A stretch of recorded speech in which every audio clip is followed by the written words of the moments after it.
Hi friends, சிறகடிக்காசி serial நீ வரப்போகிற எபிசோட்ஸ்க்கான அப்புறமா தான் இந்த வீடியோவில் பார்க்க போகிறோம். வாங்க ஃப்ரெண்ட்ஸ் பார்க்கலாம். இப்போது இங்கே வீட்டில் எல்லோரும் உட்காந்துக்கிட்டு அவங்கவுங்களுடைய கடைங்களை ஷோரூமை இதெல்லாத்தையும் எப்படி பெருசு பண்ணலாம் அப்படின்னு யோசிச்சுட்ருக்காங்க. ஸோ அப்போ வந்துட்டு இந்த மாதிரி ஐடியா பண்ணலாம் அப்படி இப்படின்னு நிறைய பேசிகிட்டு இருக்காங்க, எப்படி வந்து டெவலப் பண்ணுறது அப்படின்னு சொல்லிட்டு. முத்துவுமே இப்போ எல்லாமே வீடு தேடி வர ஆரம்பிச்சிருச்சு, எதுக்குமே வெளியில் போக தேவையில்ல அப்படின்ற மாதிரி பேசிகிட்டு இருக்காங்க. அப்போ ஸ்ருதியும் வந்து நானும் இந்த மாதிரி தான் யோசிச்சுட்ருக்கேன், இது நல்ல ஐடியா தான் இந்த மாதிரி பண்ணுறதெல்லாம் அப்படின்னு ஸ்ருதி சொல்லிகிட்ருக்காங்க. அப்போ ரவி மேலே இருந்து கீழே வந்து ரெஸ்டாரண்ட்டுக்கு கிளம்புறதுக்காக வராங்க. ரெடி ஆகிட்டு அதுக்கப்புறம் உட்காருங்க சாப்பிட்டு போவீங்க அப்படின்னு சொல்லிட்டு நம்ம மீனா வந்து சொல்லவும், இல்லை நான் வெளியிலேயே போய் சாப்பிட்டுக்கிறேன், இல்லைன்னா ஹோட்டலுக்கே போய் சாப்பிட்டுக்கிறேன் அப்படின்னு சொல்லிட்டு போயிடுறாங்க. இங்கே ஸ்ருதி அவங்கள பார்த்த உடனே அவங்க பாட்டுக்கு போய் டேபிளில் உட்காந்துக்கிட்டு இருக்கிறாங்க, முறைச்சிக்கிட்டு கோவப்பட்டுக்கிட்டு. அப்போ ரவியுமே அவர் பாட்டுக்கு இறங்கி வந்ததும் ஸ்ருதியை பார்க்குறாங்க. ஸ்ருதி கோவமாக இருக்கிறத பார்த்துட்டு அப்படியே அமைதியாக கிளம்பி போயிடுறாரு, எதுவுமே பேசாமல். என்னாச்சு இவங்க ரெண்டு பேருக்கும் ஒருத்தருக்கு ஒருத்தர் பேசிக்காமல் கூட தனித்தனியாக இருக்காங்க, என்னமோ நடந்திருக்கு மீனா அப்படின்னு முத்து வந்து சொல்லிட்டுருக்காங்க. ஸ்ருதி போயிட்டு கேட்குறாங்க, ஏன் ஸ்ருதி ஏதாச்சும் உங்களுக்கும் ரவிக்கும் சண்டையா, ஏன் அவர் உங்ககிட்ட பேசாமையே போகிறாரு அப்படின்னு. அவனை பற்றி என்கிட்ட பேசாதீங்க மீனா, அவன் எப்படியாச்சும் போகட்டும், அவன் சரியான ஷேடிஷ், என் கூட ரெஸ்டாரண்ட் ஓப்பன் பண்ணி கொஞ்சம் நேரம் கூட இல்லாமல் அவன் பாட்டுக்கு கிளம்பி போயிட்டான் அப்படின்னு சொல்லிட்டு அவன் மேலே நான் கோவமாக இருக்கேன் அப்படின்னு சொல்லிட்டு ஸ்ருதி வந்து சொல்லிட்டு இருக்காங்க. அவன் இல்லைன்னா இந்த ரெஸ்டாரண்ட்டை நான் நடத்த முடியாதுன்னு அவன் நினச்சிட்டு இருக்கான் போல இருக்குது, அது கிடையாது, கண்டிப்பாக நான் அவன் முன்னாடியே ரெஸ்டாரண்ட்டை நல்லபடியாக கொண்டு வருவான் அப்படின்ற மாதிரி நினச்சிட்டு இருக்காங்க. ஸ்ருதி வந்துட்டு மீனாக்கிட்டையும் பேசிக்கிட்டு, சரி விடுங்க, ரவி என்ன கடந்தாலும் சரியாயிடுவாங்க அப்படின்னு சொல்லிட்டு. ஸோ ரவி எதுக்காக அப்படி போனார், அவரோட சுச்சுவேஷன் என்ன அப்படின்றத நம்ம ஸ்ருதி வந்து புரிஞ்சிக்கவே மாட்டேன்றாங்க. அதுக்கப்புறமா ரெஸ்டாரண்ட்டுக்கு கிளம்பி வேலைக்கு போயிடறாரு நீத்தோடைய ஹோட்டலுக்கு. அதுக்கப்புறமா இங்கே ஸ்ருதி இருந்துக்கிட்டு அவங்க பாட்டுக்கு ரூமுக்கு வந்து போயிடுறாங்க. போயிட்டு இந்த மாதிரி திரும்ப ஒரு ரெஸ்டாரண்ட்டுக்கு போகிறதுக்காக, அவங்களுடைய ரெஸ்டாரண்ட்டுக்கு போகிறதுக்காக அவங்க வந்து பார்த்திங்க அப்படின்னா கிளம்பிட்டு இருக்காங்க. அதுக்கப்புறம் மீனா வந்ததுக்கப்புறமா முத்து என்னாச்சுன்னு கேட்குறாங்க. தெரியலங்க, ஏதோ சண்டை, அதாவது ஏதோ அவங்களுக்குள்ள பிரச்சனை, ஸ்ருதிக்கு வந்து சின்ன கோவம், அதாவது அவங்களுடைய ரெஸ்டாரண்ட்டுக்கு ரவி வந்து வரல அப்படின்னு சொல்லிட்டு, அதனால தான் நடக்குது, விடுங்க அவங்க சரி பண்ணிப்பாங்க அப்படின்னு மீனா சொல்லிடுறாங்க. ஆமாம் ஆமாம், அவங்க சரியாயிடுவான், பழங்குறல் எல்லாத்தையும் பார்த்துக்கோ, நீ விடு அப்படின்னு சொல்லிட்டு நம்ம சீதாவை பார்க்க போகலாம் நடு அப்படின்னு சொல்லிட்டு அவங்க ஒரு பக்கம் கிளம்புறாங்க. ஸோ இதெல்லாம் ஒரு பக்கம் இருக்க, இன்னொரு பக்கம் இங்கே சிவன் வந்து பார்த்திங்க அப்படின்னா பார்வதி கிட்ட அதிகமாக நெருங்கி பழகிட்டே இருக்காங்க. அப்போது விஜயாவுக்கு இது கொஞ்சம் கூட பிடிக்கவே மாட்டேருந்து டேரெக்டாகவே சொல்லிடுறாங்க, இதுக்கு முன்னாடி டான்ஸ் கிளாஸில் இந்த மாதிரி தான் நடந்துச்சு, இப்போ நீங்கள் நடந்துக்கிற விதம் பார்த்தாலையும் வேறு மாதிரி எனக்கு சந்தேகமாக இருக்குது, இதெல்லாம் சரி வராது, அப்புறம் யோகா கிளாஸை விட்டு உங்களை போகிற மாதிரி நீங்களே பண்ணிக்காதீங்க அப்படின்ற மாதிரி சொல்லிடுறாங்க. அப்புறம் அவருமே அவங்க பேச்சு கேட்டுக்கிட்டு அமைதியாக கிளம்பி போயிடுறாங்க. அவர் கிளம்பி போனதுக்கப்புறமா இங்கே பார்வதி வந்து பார்த்திங்க அப்படின்னா விஜயா கிட்டே பேசுகிறாங்க. ஏன் விஜயா அப்படிலாம் நீ பண்ணுற, அவர் ஏதோ என் மேலே இருக்கிற அக்கறையில் அப்படியெல்லாம் பண்ணிட்டாரு, சூப் வச்சு கொண்டுட்டு வந்தார், அதுக்கு ஏன் நீ அவர்கிட்ட அப்படி பேசுகிற அப்படின்னு சொல்லிட்டு, அதுக்குன்னு அந்த சின்ன பசங்க மாதிரி இவரையும் தப்பாக பேசிட்டே அப்படின்னு சொல்லிட்டு சொல்லவும், இல்லை பார்வதி, முதல்ல எல்லாமே இப்படி தான் இருக்குது, அப்புறம் பின்னாடிக்கு தான் எனக்கு பெரிய ப்ராப்ளமாக வந்து நிற்கும், இப்போ என்ன அவர் சொன்னதுனால உனக்கு என்ன கஷ்டம், விட்டும் வேலையை பாரு, அங்கே யோகா கற்றுக்கிறதுக்கு வந்தாருன்னா அதை மட்டும் அவர் கற்றுக்கிட்டு போகட்டும், அவருடைய வேலையை மட்டும் அவர் பார்க்கட்டும், நீ எதுவும் பேசாத சரியா, உன்னுடைய நடவடிக்கையும் சரியில்லை, நீ அதையும் மாற்றிக்கோ அப்படின்ற மாதிரி விஜயா கிட்ட வந்து பார்வதி கிட்ட வந்து சொல்கிறாங்க விஜயா. இதை கேட்ட உடனே விஜயாவுக்கு கோவமாக வருது, நீ என்னதான் இருந்தாலும் அவர்கிட்ட அப்படி பேசியிருக்கக்கூடாது, அவர் எவ்வளோ நல்ல மனுஷன் தெரியுமா அப்படின்னு சொல்லிட்டு இங்கே வந்து சொல்லிகிட்டு இருக்காங்க நம்ம பார்வதியுமே விஜயா கிட்ட. அதுக்கப்புறமா இங்கே பாரு, அவர் என்கிட்ட பேசுகிறது எனக்கு பிடிச்சிருக்கு, உனக்கு பிடிக்கலன்னா என்ன பண்ண முடியும், இங்கே பாரு எல்லாரும் எல்லா நேரமும் ஒரே மாதிரி இருக்க மாட்டாங்க அப்படின்னு நம்ம பார்வதி வந்து சொல்லவும் விஜயாவுக்கு ஷாக்காக இருக்குது. என்ன விஜயா நீ இப்படி என்னவே எதிர்த்து பேசுறியே அப்படின்னு சொல்லிட்டு, இங்கே பாருங்க, நான் உன்னை ஒன்றும் எதிர்த்து பேச கிடையாது, அவர் என்கிட்ட கேஷுவலாக பழகுறாரு, அது உனக்கு பிடிக்கலன்னா நான் என்ன பண்ண முடியும் அப்படின்னு பேசிகிட்டு இருக்காங்க. அதுக்கப்புறம் ரூமுக்கு போயிட்டு சிவனுக்கு ஃபோன் பண்ணி பேசுகிறாங்க பார்வதியுமே. விஜயா பேசுனதை நீங்கள் எதுவும் தப்பாக நினச்சிக்காதீங்க, அவள் எப்போயுமே இப்படி தான், ஏற்கனவே இந்த மாதிரி ஒரு சுச்சுவேஷன் நடந்ததுனால அந்த மாதிரி ஏதாச்சும் ஆகிடுமான்னு அவள் பயப்படுறா, ஏன்னா அவள் அந்த பிரச்சனையில் சிக்கலில் மாட்டிக்கிட்டா, அவள் கற்றுக் கொடுக்குற டான்ஸ் கிளாஸில் வந்து தான் பசங்க இப்படி ஆகிட்டாங்கன்னு பெரிய பிரச்சனை ஆகிடுச்சு, அவங்களுடைய அதாவது 2வது பையன் முத்து தான் எல்லாத்தையும் சரி பண்ணா, அதுக்காக தான் அவள் அப்படி பேசுகிறா. நீங்கள் எதுவும் தப்பாக நினச்சிக்காதீங்க சிவன், நீங்கள் வச்சு கொடுத்த சூப் எனக்கு ரொம்ப பிடிச்சிருந்துச்சு. அது மட்டும் இல்லாமல் எனக்குன்னு இங்கே யாருமே இல்லை, என்னை நீங்கள் கவனிச்சுக்கிறத பார்த்தா எனக்கு சந்தோஷமாக தான் இருக்குது அப்படின்னு சொல்லிட்டு இருக்காங்க. இப்போ வந்து சிவனுமே அதே மாதிரி தான், பார்வதி வந்து கிடைச்சா போதும் அப்படின்னு 2 பேரும் ஒருத்தருக்கு ஒருத்தர் வந்து விரும்ப ஆரம்பிக்கிறாங்க கொஞ்சம் கொஞ்சமாக. அப்புறம் எப்படி இருக்கீங்க, சாப்பிட்டீங்களா, அவளுக்காக நான் மன்னிப்பு கேட்டுக்கிறேன் அப்படி இப்படின்னு ஃபோனில் பேச ஆரம்பிச்சிடுறாங்க. நாம் இப்போ தான் இவகிட்ட இவ்வளோ சொன்னோம், அப்போவும் கேட்காம அந்த சிவன் பக்கம் போய் நிற்கிறாளே அப்படின்னு சொல்லிட்டு விஜயா வந்து அங்கேருந்து வந்து பார்வதி கிட்டே பேசுகிறாங்க. என்ன பார்வதி இதெல்லாம், நான் உங்ககிட்ட அவ்வளோ தூரம் எடுத்து பொறுமையாக சொல்லிட்டு வந்தேன், கிள்ளி பிள்ளைக்கு சொல்கிற மாதிரி நீ ரூம்குள்ளே வந்து ஃபோன் பேசிகிட்ருக்க அப்படின்னு சொல்லிட்டு. இங்கே பார் விஜயா, உனக்கு பிடிக்கலைன்னா விட்டுரு, அவர்கிட்ட பேசுகிறது எனக்கு பிடிச்சிருக்கு, நான் பார்த்துக்கிறேன். அது நான் யார்கிட்ட பேசணும் பேசக்கூடாதுன்னு நீ சொல்லக்கூடாது.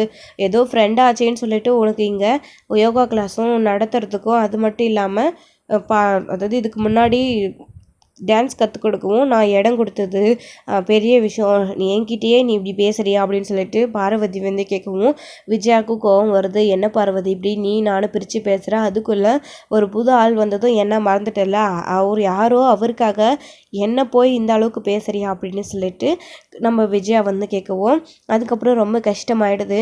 இனிமேல் நான் இங்கே யோகா கிளாஸ் நடத்துகிறதா இல்லை, நான் வேறு எங்கேயாச்சும் இடத்த பார்த்து நான் வந்து நடத்திக்கிறேன், நீ புரிஞ்சிக்கவே மாட்டேன்றா அப்படின்னு சொல்லிட்டு இங்கே பார்வதி கிட்ட விஜயா வந்து சொல்கிறாங்க. அதுக்கு மேலே உன் இஷ்டம், யாராச்சும் வாடகை கூட கொடுக்காம போனால் போகட்டும்னு விட்டுட்டு இருந்தா இப்படி தான் பண்ணுவேன். நீ எங்கள் 2 பேருக்கு இருக்கிற ரிலேஷன்ஷிப்பை நீ ஏன் பிரிக்கணும்னு நினைக்கிற அப்படின்ற மாதிரி சொல்லிக்கிட்டு இருக்காங்க நம்ம பார்வதியுமே. ஸோ சிவன் வந்து பார்வதி என்னைக்கு பார்த்தாரோ அன்னைக்கு வந்து பார்வதி கிட்ட நெருக்கமாக பழக ஆரம்பிச்சிடுறாரு. ஸோ அவங்க 2 பேரும் பழகுற விஷயம் சுத்தமாக விஜயாவுக்கு பிடிக்கவே இல்லை. இதனால் பார்வதிக்கும் விஜயாவுக்கும் 2 பேருக்கும் பிரச்சனை உண்டாகிக்கிட்டே இருக்குது. இங்கே பாரு, நான் சிவன்கிட்ட எனக்கு பேசுறது பிடிச்சிருக்கு, நான் அவர்கிட்ட தான் பேசுவேன், அதை உனக்கு சொல்ல ரூல்ஸ் இல்லை அப்படின்ற மாதிரி பேசவும் பார்வதி வந்துட்டு இவங்க 2 பேருக்குள்ளும் பிரச்சனை ஆகிடுது. அவரால் வந்துட்டு பிரச்சனை ஆகிடுது. அதுக்கப்புறம் வந்து இதுக்கு மேலே நான் இங்கே டான்ஸ் கிளாஸோ யோகாவோ எதுவுமே நடத்தவே மாட்டேன், இனிமேல் வரவே மாட்டான், நீ எக்கேடாச்சும் கெட்டுப்போ அப்படின்னு சொல்லிட்டு அங்கேருந்து விஜயா வந்து பார்த்திங்க அப்படின்னா கிளம்பி போயிடுறாங்க. இப்போது ஃபோன் பண்ணி சிவன்கிட்டையும் பேசுகிறாங்க, நடந்த விஷயங்களையும் சொல்கிறாங்க. எதுக்கு மாஸ்டர்கிட்ட இப்படி கோச்சிக்கிட்டீங்க அப்படின்னு சொல்லிட்டு. பின்ன என்ன சிவன், நீங்கள் எனக்காக அக்கறையாக பார்த்து சூப் கொண்டு வந்தீங்க, என்கிட்ட பாசமாக இருக்கீங்க, அது கொஞ்சம் கூட பிடிக்கவே இல்லை, அவங்களுக்கு எப்படி பேசுகிறாங்க பார்த்தியா, அதனால தான் அப்படி சொன்னேன் அப்படின்னு சொல்லிட்டு இங்கே நம்ம பார்வதியுமே சிவன்கிட்ட பேசிகிட்டு இருக்காங்க. ஸோ விஜயா வந்துட்டு ரொம்ப மனசு கஷ்டமாகி போயிடுறாங்க. நம்ம எடுத்து ஒரு விஷயம் பண்ணலான்னு எந்த வேலை செஞ்சாலும் அதில் ஏதாச்சும் இந்த மாதிரி தடங்கள் உண்டாக்கிட்டே இருக்கே, நல்லா இருந்த பார்வதி இப்போ இப்படி ஆயிட்டாலே அப்படின்னு சொல்லிட்டு ஃபீல் பண்ணிகிட்டு இருக்காங்க. நம்ம விஜயா வந்து அப்படி சொல்லிட்டு கிளம்பி போயிடுறாங்க. ஸோ சிவன் பார்வதியோட லைஃப்பில் வந்ததுக்கப்புறமா இவங்க 2 பேருக்குள்ளே பயங்கரமாக பிரச்சனையாகி அவங்களுடைய ஃப்ரெண்ட்ஷிப்பே கட் ஆகிடுது. அந்த அளவுக்கு வந்து மாறிட்டாங்க நம்ம பார்வதி இருந்துக்கிட்டு. அதுக்கப்புறமா விஜயா போயிட்டாங்க அப்படின்னு தெரிஞ்சதுக்கப்புறமா சிவன் வந்து வராரு பார்வதியை பார்க்க.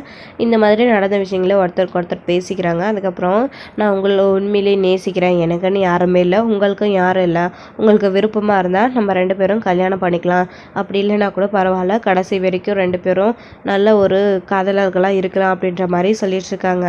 இது நம்ம விஜயாவுக்கு அதாவது பார்வதிக்குமே பிடிச்சிருக்கு. ஸோ அவங்களுக்குன்னும் யாரும் இல்லை, அவருக்கும் யாரும் இல்லை. ஸோ இந்த மாதிரிலாம் அக்கறையாக கேரிங்காக பார்த்துக்கிட்டு நினச்சா அவங்களுக்கும் ரொம்ப சந்தோஷமாக இருக்குது. பையன் போய் வெளிநாட்டிலே செட் ஆகிட்டான், அவரும் இல்லை, நமக்குன்னு ஒரு வாழ்க்கை துணை வேணாமா அப்படின்ற மாதிரி யோசிச்சுட்டு தான் இந்த முடிவு எடுக்கிறாங்க நம்ம பார்வதி. இது சுத்தமாக விஜயாவுக்கு பிடிக்காததுனால கிளம்பி போயிடுறாங்க.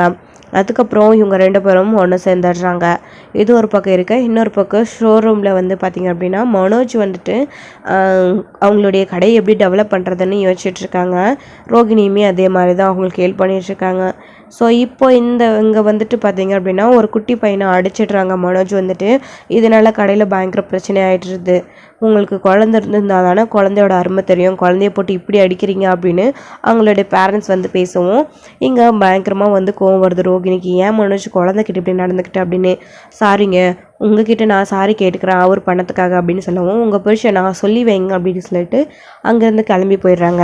ஏன் மனோஜ் எதுக்காக அந்த குழந்தைய போய் நீ அடிக்க போகிற அவங்களுடைய பேரண்ட்ஸ் முன்னாடி அப்படின்னு சொல்லவும், இந்த மாதிரி அந்த பையன் கடையில் அடங்காத விளையாடிட்டு இருந்தான் அதான் ரோகிணி அப்படின்னு.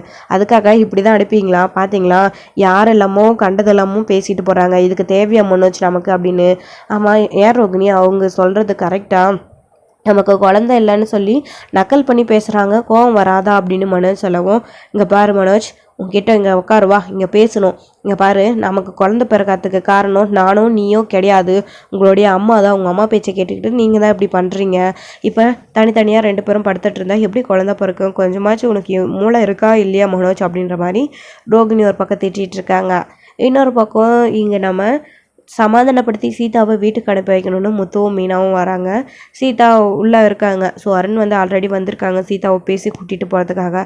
நடந்து போச்சு ஏதோ வாங்க அப்படின்னு சொல்லிட்டு. அப்போது உங்களுடைய அத்தையும் அது அருணோட அத்தை வந்து பார்த்திங்க அப்படின்னா அருணுக்கு வந்து சமைக்கிறதுக்காக காய்கறி கறி இதெல்லாம் எடுக்க கடைக்கு போயிருக்காரு. அப்போ வந்து ஃபோன் வந்துடுது அப்படின்னு அருண் வந்து அந்த சைடாக பேச போகும்போது சீதா உட்காந்துட்ருக்காங்க. அவங்கக்கிட்ட போயிட்டு அருண் இருக்காரு அப்படின்னு தெரியாமல் அருணை பற்றி முத்து வந்து பேசிகிட்ருக்கவும் அப்போ அருண் கரெக்டாக வந்துடுறாரு. என்ன இவர் இங்கே இருக்காருன்னு என்கிட்ட சொல்லவே இல்லையே, சொல்லியிருந்தா இப்படி எல்லாம் பேசியிருப்பேனா, ஐயோ இப்போ என்ன பண்ணுறது, ஏற்கனவே எனக்கும் அவருக்கு ஆகாது, இப்போ இதை பேசியிருக்கேன், இதை வச்சு என்ன பிரச்சனை பண்ண போகிறாருன்னு தெரியலையே அப்படின்ற மாதிரி முத்து வந்து மனசில் நினச்சிட்டு இருக்கவும் இங்கே சீதாவும் மீனாவும் பயங்கரமாக சிரிக்க ஆரம்பிச்சிடுறாங்க. நாங்கள் 2 பேரும் சண்டை போட்டால் உங்களுக்கு அவ்வளோ சந்தோஷமாக இருக்கா, நானே அவர் என்ன நினைப்பாருன்னு தெரியாமல் டென்ஷன் இருக்கேன், நீங்கள் 2 பேரும் சிரிக்கிறீங்களா அப்படின்னு சொல்லிட்டு. மாமா இருந்தாலே நீங்கள் கொஞ்சம் ஓவராக போயிட்டீங்க, அருணை போயிட்டு கொஞ்சம் லூஸு போலீஸு ஈகோ அப்படி இப்படின்னு சொல்லிட்டீங்களே மாமா அப்படின்னு சொல்லவும், ஜெயமா நீ வேற திரும்பவும் சொல்லி காட்டுறேன், நானே ஏதோ கோவத்தில் அப்படி பேசுறது, உன்னையும் அருணையும் சேர்த்து வைக்கணுன்ற ஒரு இதில் பேசிட்டேன், ஏன் நல்லா மாட்டி விட்டுட்டியே அப்படின்ற மாதிரி நடிச்சிட்டு இருக்காங்க நம்ம முத்து இருந்துக்கிட்டு. அதுக்கப்புறமா பேசி ஒரு வழியாக சமாதானப்படுத்துகிறாங்க. ஸோ அருண் வந்து இந்த விஷயத்த பெருசாகவே எடுத்துக்கல. ஸோ அதுதான் இதில் ஒன்று. அவர் அதை பற்றி எதுவும் கோவப்படலை. முத்து பேசின விஷயத்த நினச்சி அமைதியாக வந்து நிற்கவும் முத்துக்கே இது ஷாக்காக இருக்குது. என்னடா அவரை பற்றி நம்ம அவர் இருக்கும்போதே இப்படி பேசியிருக்கோம், அருண் வந்து இப்படி இருக்கிறவங்க கிடையாது, ஏதோ சைலண்ட்டாக இருக்கானே அப்படின்னு நினைக்கிறாங்க முத்து. நீங்கள் என்ன நினைக்கிறீங்கன்னு நல்லாவே புரியுது முத்து.